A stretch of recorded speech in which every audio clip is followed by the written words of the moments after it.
अच्छा साहिल, अगर हम आपके परिवार के बारे में बात करें तो जब आपने इस्लाम छोड़ा या इस तरह के सवाल आपके अंदर आए तो इस्लाम छोड़ने के बाद आपके परिवार का क्या रिएक्शन था? उन्होंने आपको सपोर्ट किया या क्या रहा वो?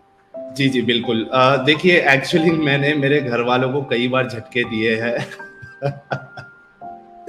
वो इस तरीके से कि इस्लाम में एक जो मुसलमान होता है, और मतलब अक्सरियत लोगों की ये होती है कि अगर एक मुसलमान जो एग्जिस्टिंग फिरका है, यानी अगर उसके घर वाले सुन्नी है, बरेलवी है, अगर वो इस्लाम ना छोड़े, सिर्फ बरेलवी से वो देवबंदी भी हो जाए तो भी घर में झगड़े फसाद हो जाते हैं। आप मेरी बात समझ रही है? अभी पता नहीं आपको ये इस बात का एक्सपीरियंस हुआ होगा या नहीं हुआ होगा।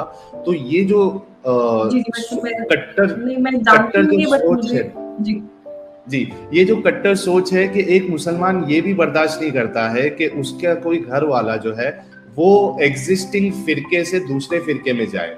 ठीक है, तो अब मेरा मामला ये हुआ था कि मेरे घर वाले, मैं ननिहाल में पला बड़ा हूँ अपने मामू के साथ, अपनी खालाओं के साथ, अपनी नानी के साथ, नाना के साथ। चूंकि मेरे जो वालिद है उनका मैं पैदा होने से पहले इंतकाल हो गया था, तो मेरा जो पालन पोषण है वो मेरे ननिहाल में हुआ है। तो इतना मेरा उनके साथ अटैचमेंट है कि जिसकी इंतहा नहीं। तो मैं सब कुछ उनको ही मानता हूँ। तो घर वाले जो है वो जो तबलीगी है अभी भी।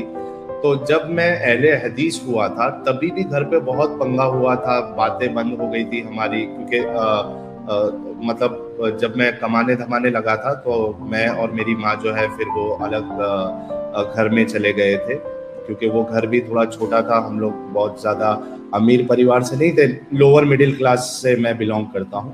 तो जब ये पता चला था उनको कि मैंने तबलीगी जमात छोड़ के मैंने अहले हदीस मसलक को कबूल किया है, तो तभी भी घर में बहुत प्रॉब्लम हुआ था, बातचीत बंद हो गई थी। उसके बाद फिर वक्त के साथ जो है घाव भर जाता है, आपको पता है ये चीज़।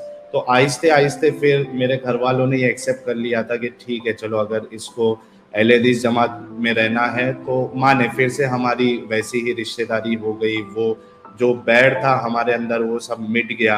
तो एक झटका मैंने उनको ऑलरेडी दिया था जब मैं अहले हदीस हुआ था।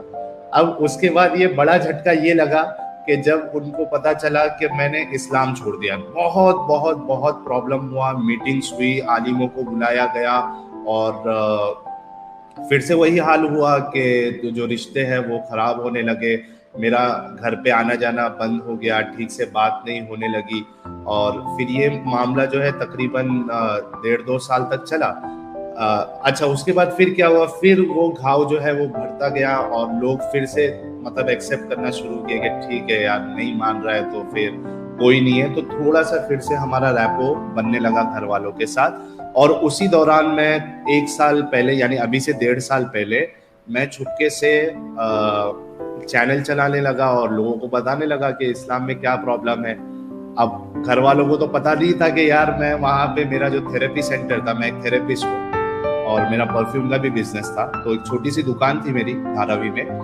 तो वहाँ बैठ के मैं रात में एक्टिविज्म करता था, घर वालों को बता दिया था कि एक जॉब लगा है मुझे, work from home, US shift है, तो मुझे रात में काम करना पड़ता है। तो मैं जाके दुकान पे ये एक्टिविज्म चला रहा था। उनको, घर वालों को, किसी को कुछ खबर नहीं है।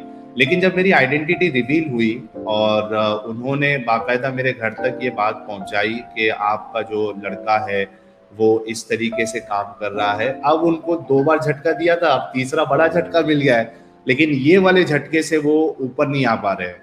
यानी वो इस बात को कबूल ही नहीं करना चाह रहे कि यार हमारा बेटा वो इस तरीके से, हमारा घर वाला इस तरीके से काम करे। तो काफ़ी प्रेशर भी आता है घर से कि ये सब बंद करो, अगर आपको इस्लाम नहीं मानना है तो ठीक है, मत मानो, लेकिन इस तरीके से लोगों को आप जो है वो दावत मत करो।